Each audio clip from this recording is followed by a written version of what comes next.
हमारी एक बार नंदगांव में कथा चल रही थी, यही वृंदावन के पास में ही, आप दर्शन करने गए भी होंगे। तो इसी नंदगांव में यशोदा कुंड पर कथा चल रही थी, जहां यशोदा मैया कन्हैया को नहलाने के लिए लाती थी। उस जगह जब हमारी कथा चल रही थी तो जो परीक्षित जी थे, परीक्षित जी के लड़के लगभग 13-14 वर्ष के रहे होंगे, और आज ही के दिन की कथा थी, विश्राम दिवस की कथा पूरी होने को थी।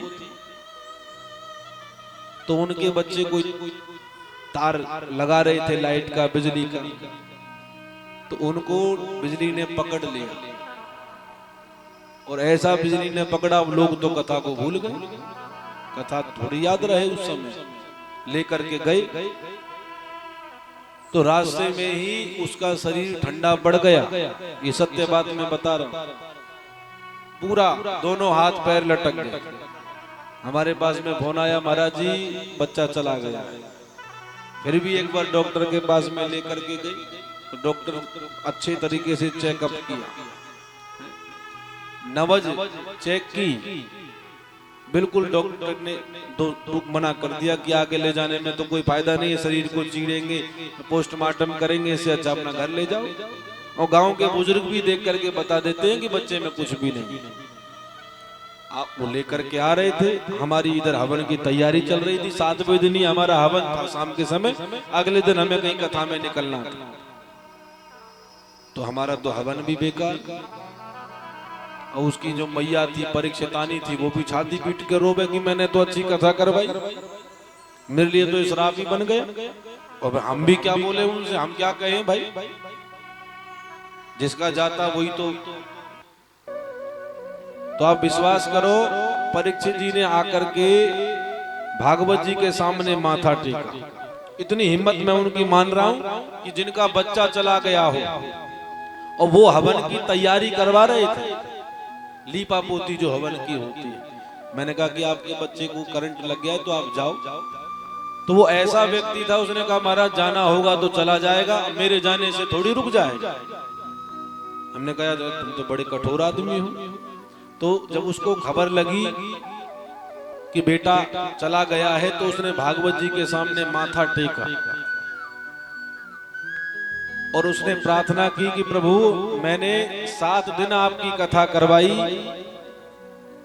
मैंने जीवन में कभी कथा के ऊपर आपके ऊपर भरोसा नहीं किया, पर पहली बार मैंने किसी के कहने पर आपका भरोसा किया, आपकी कथा का भरोसा किया, और आपने मुझे ये फल दिया है, तो जिंदगी में आपका चेहरा नहीं देखूंगा। उसने ये बात हमारे सामने यशोदा कुंड पर कही थी।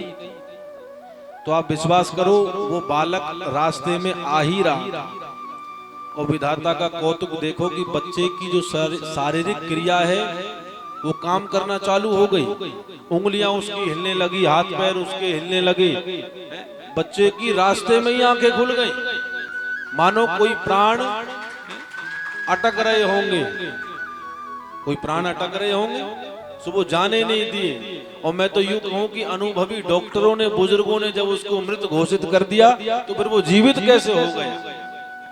तो कहीं ना कहीं फल स्वरूप उसने जब आत्मा से बात कही कि प्रभु शकल तो मैं आपकी देखता ही नहीं था, लेकिन आज जो विश्वास बचा था वो भी उठ गया है, आज के बाद मैं आपकी शकल सूरत नहीं देखूंगा। तो आप विश्वास करो, उसी बच्चे ने बैठ करके वो हवन भी पूरा करवाया था, इतना स्वस्थ हो गया था।